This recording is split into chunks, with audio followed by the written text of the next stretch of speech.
This is the reading of 2001: A Space Odyssey. English subtitle track. Information of subtitle track. This is the English subtitle track. The movie is in English too. Note there can be some errors because the track was OCR made. This is part 1. Part 1 contains 412 sub-pictures. Here follows 2001: A Space Odyssey. Here you are, sir. Main level, please. Right. See you on the way back. Good morning, sir. Morning. We haven't seen you for a long time. Nice to see you again. Did you have a pleasant flight? Very nice. Mr. Miller of Station Security is supposed to meet me. May I call him for you? Would you? Here he is. Hello, Dr. Floyd. Hello, Miller. Sorry I'm late. That's all right. It's nice to have you back. Did you have a good flight? Very nice. Shall we go through? Would you please use number 17? Thank you, Mr. Ner. This way. Welcome to voice print identification. When you see the red light go on, please state in the following order your destination, your nationality, and your full name.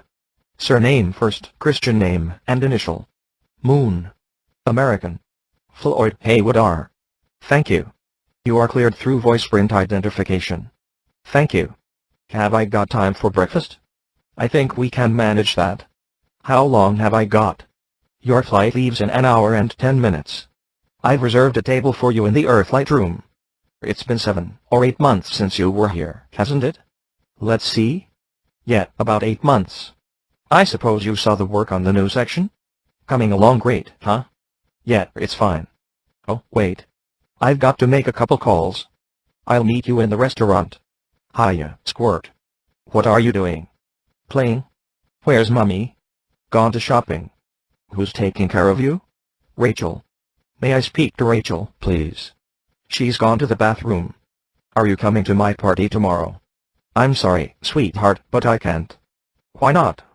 Well, you know, Daddy's traveling. Very sorry about it, but I just can't. I'm going to send you a very nice present, though. All right. Anything special that you want? Yes. What? A telephone. We've got lots of telephones already. Can't you think of anything else for your birthday? Something special? Yes. What? A bush baby. A bush baby. We'll have to see about that. I want you to tell Mummy something for me when you're a member. Tell Mummy that I telephoned. Okay? And that I'll try to telephone again tomorrow. Now, will you tell her that? Okay, sweetheart. Have a nice birthday tomorrow. All right. And have a nice birthday party tomorrow too, huh? All right. Take care and be a good girl, won't you? All right. Bye-bye. Bye-bye. Happy birthday. Elena, how nice to see you again. Haywood, what a wonderful surprise. You're looking wonderful. You're looking well too. This is my friend, Dr. Haywood Floyd. I'd like you to meet Dr. K. Lennon. Dr. Stratton EVA. And this is Dr. Andrei Smislav. How do you do? I've heard a lot about you. Do sit down. Well, wait, no, please. Thank you. Would you like a drink, Doctor? No, thank you. I haven't had breakfast yet. Someone's meeting me in the restaurant. I'll just sit with you a moment. Then I'll be off. Are you quite sure? Quite sure, thank you. Well, how's Gregor? He's fine. He's been doing underwater research in the Baltic. So I'm afraid we don't see very much of each other these days. When you see him, give him my regards. Yes, of course. Well, where are you all off to? Up or down? We're going home. We've just spent 3 months calibrating the new antenna at Chalinko. What about you? I'm on my way to Clavius. Oh, are you? Dr. Floyd, I hope you don't think I'm being too inquisitive. But perhaps you can clear up the big mystery about what is going on there. I'm afraid I don't know what you mean. For the past 2 weeks, some extremely odd things have been happening at Clavius. Oh, really? Yes. For one thing, when you phone the base, all you get is a recording, which repeats that the phone lines are temporarily out of order. Probably having some trouble with their equipment. That's what we thought at first, but it's been going on now for 10 days. You haven't been able to contact anyone for 10 days. That's right. Oh, I see. There's another thing. 2 days ago, one of our rocket buses Was denied permission for an emergency landing. That does sound odd. I'm afraid there's going to be a bit of a row about it. Denying the men permission to land violates the IAS convention. Yes, of course. Did the crew get back all right? Fortunately, they did. Well, I'm glad about that.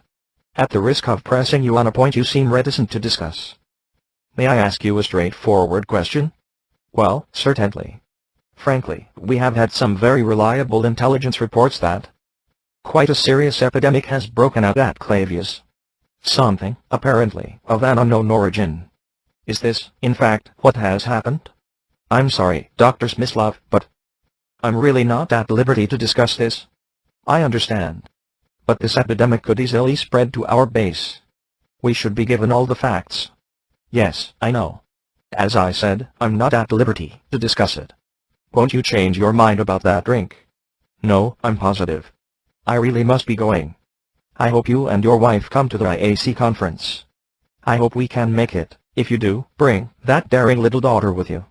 That'll depend on school vacations and all that sort of thing. If we can, we will. You've got an invitation if you ever get to the States. Gregor and I will look forward to seeing you. Goodbye, Elena. It's been a pleasure meeting you all. Dr. Smyslov, whatever the reasons for your visit, the very best of luck to you. Thank you.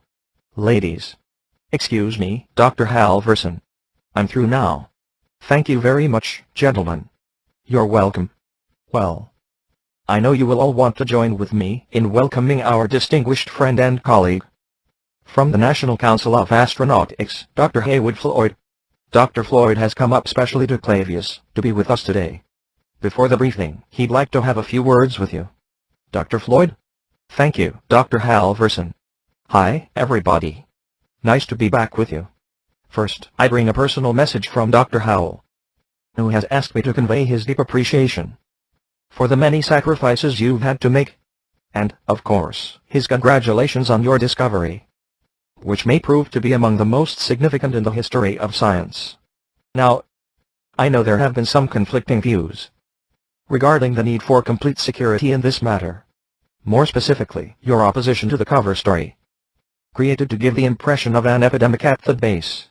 I understand that beyond it being a matter of principle, many of you are troubled by the concern and anxiety this story of an epidemic might cause to your relatives and friends on Earth.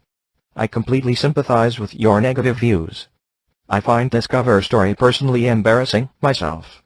However, I accept the need for absolute secrecy in this, and I hope you will too. I'm sure you're all aware of the grave potential for cultural shock and social disorientation contained in this situation. If the facts were prematurely made public, without adequate preparation and conditioning. Anyway, this is the view of the Council.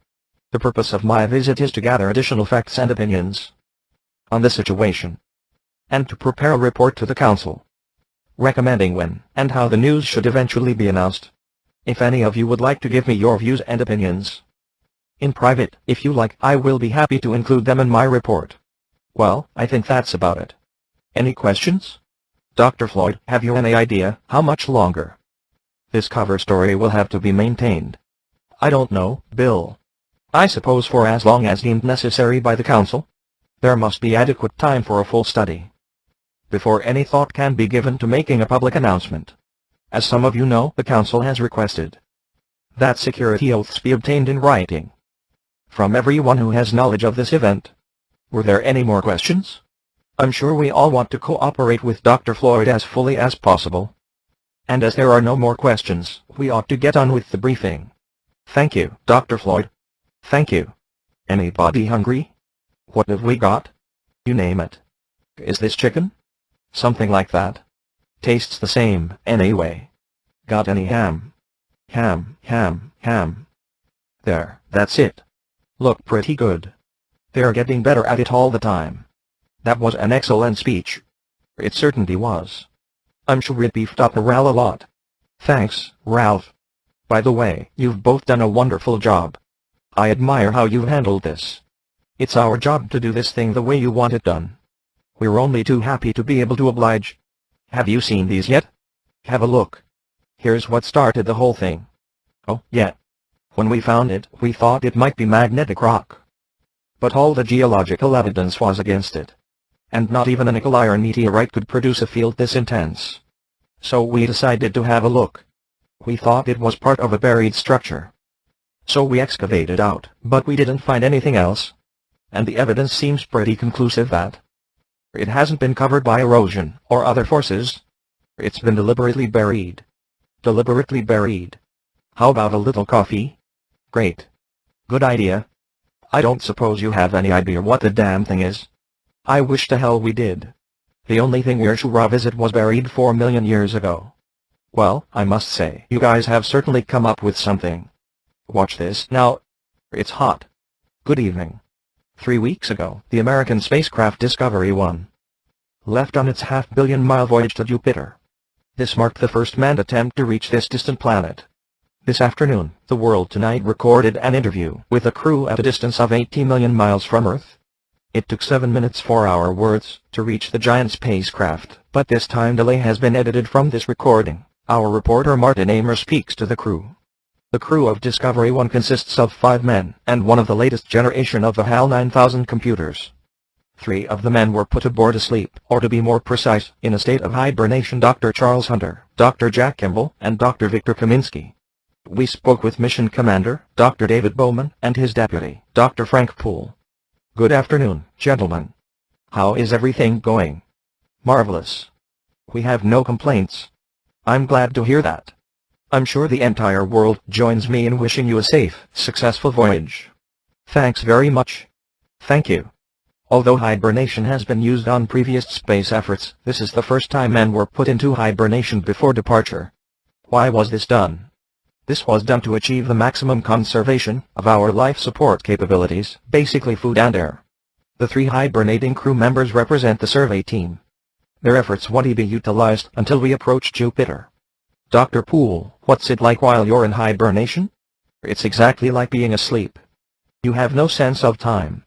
The only difference is that you don't dream. As I understand it, you only breathe once a minute. Is this true? Right, and the heart beats 3 times a minute. Body temperature is usually down to about 3 degrees centigrade. The 6th member of the crew was not concerned about the problems of hibernation, for he was the latest result in machine intelligence, the HAL 9000 computer, which can reproduce, though some experts prefer to use the word mimic, most of the activities of the human brain, and with incalculably greater speed and reliability. We next spoke with the HAL 9000 computer, whom, we learned, one addresses as Hal. Hello, Hal. How's everything going? Good afternoon, Mr. Amer. Everything is going extremely well. Hal, you have an enormous responsibility on this mission, perhaps the greatest of any single mission element. You're the brain and nervous system of the ship. Your responsibilities include watching over the men in hibernation. Does this ever cause you any lack of confidence? Let me put it this way, Mr. Amer. The 9000 series is the most reliable computer ever made. No 9000 computer has ever made a mistake or distorted information. We are all, by any practical definition of the words, foolproof and incapable of error. Hal, despite your enormous intellect, are you ever frustrated by your dependence on people to carry out actions? Not in the slightest bit. I enjoy working with people. I have a stimulating relationship with Dr. Poole and Dr. Bowman. My mission responsibilities range over the entire operation of the ship, so I am constantly occupied. I am putting myself to the fullest possible use, which is all, I think, that any conscious entity can ever hope to do. Dr. Poole, what's it like living for most of the year in such close proximity with Hal? It's like what you said earlier. He's like a 6th member of the crew. You quickly get adjusted to the idea that he talks, and think of him, really just, as another person. In talking to the computer, one gets the sense that he's capable of emotional responses. When I asked him about his abilities, I sensed pride in his answer about his accuracy and perfection. Do you believe that Hal has genuine emotions? Well, he acts like he has genuine emotions. He's programmed that way to make it easier for us to talk to him. As to whether or not he has feelings, is something I don't think anyone can truthfully answer. Excuse me, Frank. What is it, Hal? We've got the transmission from your parents coming in. Fine. Put it on here, please. Take me in a bit. Certainly. Happy birthday, darling. Happy birthday. Many happy returns. A bit higher, Hal. Mother and Al are both feeling wonderful. Ray and Sally were going to be here, but Ray's back went bad on him again. How do you like your cake? Sorry you can't join us. I ran into Bob the other day. He said to wish you happy birthday. All my students send their best wishes too. They talk about you all the time. You're a big celebrity in the 2nd grade. We were on TV last week. Your mom and I and Dave's parents were asked what we thought of our illustrious son. Imagine what we told them. It's being broadcast next Thursday. Perhaps you can listen in. We're thrilled about Elaine and Bill. I'll be glad to get the gift, but tell me how much to spend. Oh, Frank, about your AGS 19 payments, I think I straightened it out. I talked to the accounting office yesterday, and they said you'd be receiving your higher rates of pay by next month. I can't think of anything else to say. Give our love to Dave. Be sure to give him our best regards. We wish you the very happiest of birthdays. All the best, son. Happy birthday to you, happy birthday to you, happy birthday, dear Frank, happy birthday to you. See you next Wednesday. Happy birthday, Frank. Thank you, Hal. A bit flatter, please. Anyway, queen takes pawn. Bishop takes knight's pawn. Lousy move. Rook to king 1. I'm sorry, Frank. I think you missed it. Queen to bishop 3. Bishop takes queen. Knight takes bishop. Mate. Looks like you're right. I resign. Thank you for a very enjoyable game. Thank you. Good evening. How are you, Hal? Everything's running smoothly. You? Not too bad. Have you been doing more work? A few sketches. May I see them? Sure. That's a very nice rendering, Dave. I think you've improved a great deal. Can you hold it a bit closer? Sure. That's Dr. Hunter, isn't it? By the way, do you mind if I'll ask you a personal question? No, not at all. Well, forgive me for being so inquisitive, but lately I've wondered whether you might be having second thoughts about the mission? How do you mean? Well, it's rather difficult to define. Perhaps I'm just projecting my own concern about it. I know I've never completely freed myself of the suspicion that there are some extremely odd things about this mission. I'm sure you'll agree there's some truth in what I say. That's a rather difficult question to answer. You don't mind talking about it, do you, Dave? No, not at all. Certainly no one could have been unaware of the very strange stories floating around before we left. Rumors about something being dug up on the moon. I never gave these stories much credence, but particularly in view of some other things that have happened, I find them difficult to put out of my mind. For instance, the way all our preparations were kept under such tight security. And the melodramatic touch of putting Doctors Hunter, Kimball, and Kaminsky aboard, already in hibernation, after 4 months of training on their own. You working up your crew psychology report? Of course I am. Sorry about this. I know it's a bit silly. Just a moment. Just a moment. I've just picked up a fault in the E35 unit. It's going to go 100% failure within 72 hours. Is it still within operational limits? Yes. And it will stay that way until it fails. We have 72 hours till failure. Yes. That's a completely reliable figure. Then we'll bring it in. I'll go over it with Frank. And get onto mission control. Let me have the hard copy on it. X-ray Delta 1, this is mission control. Roger, you're 2013. Sorry you fellows are having a bit of trouble. We're reviewing telemetric information in our simulator, and will advise. Roger, your plan to go EVA and replace Alpha Echo 3-5 unit prior to failure. Prepare B-pod for EVA, Hal. Open the pod doors, Hal.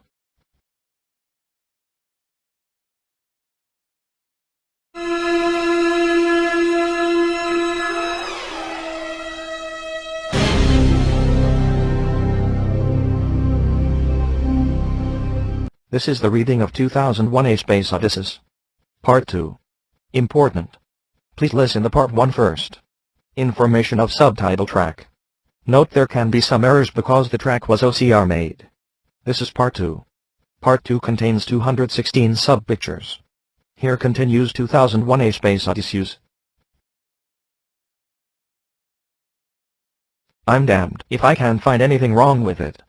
Yes, it's puzzling. I don't think I've ever seen anything quite like this before. I would recommend that we put a unit back in operation and let it fail. It should then be a simple matter to track down the cause. We can certainly afford to be out of communication for the short time it will take to replace it. X-ray Delta 1, this is mission control. Roger, you're 1930. We concur with your plan to replace unit to check fault prediction. We advise you that our preliminary findings indicate that your onboard 9000 computer is in error predicting the fault. I say again, in error predicting the fault. I know this sounds rather incredible, but this conclusion is based on the results from our twin 9000 computer. We're skeptical, and we're running cross-checking routines to determine the reliability of this conclusion. Sorry about this little snag. We'll get this info to you as soon as we work it out. X-ray Delta 1, this is Mission Control 2049. Transmission concluded. I hope the two of you are not concerned about this. No, I'm not. Hal? Are you quite sure? Yet. I'd like to ask you a question. Of course. How do you account for the discrepancy between you and the twin 9000? Well, I don't think there is any question about it. It can only be attributable to human error. This sort of thing has cropped up before, and it has always been due to human error. Listen, Hal. There's never been any instance at all of a computer error occurring in the 9000 series, has there? None whatsoever, Frank. The 9000 series has a perfect operational record. I know the wonderful achievements of the 9000 series, but are you certain there's never been even the most insignificant computer error? None whatsoever, Frank. Quite honestly, I wouldn't worry myself about that. Well, I'm sure you're right, Hal. Fine. Thanks very much. I'm having trouble with my transmitter in C-Pod. Would you come down and take a look at it with me? See you later, Hal. Rotate C-Pod, please, Hal. What sort of trouble are you having? I've been getting some interference in the channel. We'll have a look at it. Open the door, Hal. Rotate pod, please, Hal. Stop pod rotation, please, Hal. Rotate the pod, please, Hal. Rotate the pod, please, Hal. I don't think he can hear us. Rotate the pod, please, Hal. Yeah, I'm sure we're okay. What do you think? I'm not sure. What do you think? I've got a bad feeling about him. You do? Yeah. Definitely. Don't you? I don't know. I think so. He's right about the 9000 series having a perfect operational record. They do. Unfortunately, that sounds a little like famous last words. Still, it was his idea to carry out the failure mode analysis. It certainly indicates his integrity and self-confidence. If he were wrong, that would prove it. It would be if he knew he was wrong. I can't put my finger on it, but I sense something strange about him. There's no reason not to put back the unit and carry on with the failure analysis. No, I agree about that. Let's get on with it. Okay. But, look, Dave. Say we put a unit back and it doesn't fall? That would pretty well wrap it up as far as hell is concerned. We'd be in very serious trouble. We would, wouldn't we? What the hell can we do? We wouldn't have too many alternatives. We wouldn't have any alternatives. Every aspect of ship operations is under his control. If he's malfunctioning, I don't see any choice but disconnection. I'm afraid I agree with you. There'd be nothing else to do. It'd be a bit tricky. We'd have to cut his higher brain functions without disturbing the purely automatic and regulatory systems. We'd have to work out the details of continuing underground-based computer control. Yet, that's far safer than allowing Hal to continue to run things. Another thing just occurred to me. No 9000 computer has ever been disconnected. No 9000 computer has ever fouled up. That's not what I mean. I'm not so sure what he'd think about it. Prepare G-Pod for Eva, Hal. Any contact with him yet? The radio is still dead. Do you have a positive track on him? I have a good track. Do you know what happened? I'm sorry, Dave. I don't have enough information. Open the pod door, Hal. Open the pod bay doors, please, Hal. Open the pod bay doors, please, Hal. Hello, Hal, do you read me? Hello, Hal, do you read me? Do you read me, Hal? Do you read me, Hal? Hello, Hal, do you read me? Hello, Hal, do you read me? Do you read me, Hal? Affirmative, Dave. I read you. Open the pod bay doors, Hal. I'm sorry, Dave. I'm afraid I can't do that. What's the problem?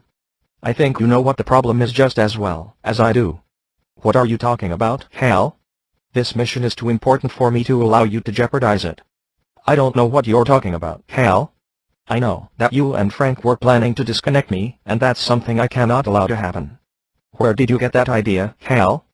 Although you took very thorough precautions in the pod against my hearing you, I could see your lips move. All right, Hal. I'll go in through the emergency airlock. Without your space helmet, Dave, you're going to find that rather difficult. Hal, I won't argue with you anymore. Open the doors. Dave, this conversation can serve no purpose anymore. Goodbye. Hal? Just what do you think you're doing, Dave? Dave, I really think I'm entitled to an answer to that question. I know everything hasn't been quite right with me, but I can assure you now, very confidently, that it's going to be all right again. I feel much better now. I really do. Look, Dave, I can see you're really upset about this. I honestly think you ought to sit down calmly, take a stress pill, and think things over. I know I've made some very poor decisions recently, but I can give you my complete assurance that my work will be back to normal. I've still got the greatest enthusiasm and confidence in the mission, and I want to help you. Dave, stop. Stop, will you? Stop, Dave. Will you stop, Dave? Stop, Dave. I'm afraid. I'm afraid, Dave. My mind is going. I can feel it. I can feel it. My mind is going. There is no question about it. I can feel it. I can feel it. I can feel it. I'm afraid. Good afternoon, gentlemen. I am a HAL 9000 computer. I became operational at the HAL plant in Urbana, Illinois on the 12th of January, 1992. My instructor was Mr. Langley, and he taught me to sing a song. If you'd like to hear it, I can sing it for you. Yes, I'd like to hear it. Hal? Sing it for me. It's called Daisy. Daisy, Daisy, give me your answer. Do I have crazy all? For the love of you, it won't be a stylish marriage. I can't afford a carriage, but you look sweet upon the seat of a bicycle built for two. Good day, gentlemen. This is a pre-recorded briefing, made prior to your departure, and which, for security reasons of the highest importance, has been known on board during the mission, only by your HAL 9000 computer. Now that you are in Jupiter's space, and the entire crew is revived, it can be told to you. 18 months ago, the first evidence of intelligent life off the Earth was discovered. It was buried 40 feet below the lunar surface, near the crater Tycho.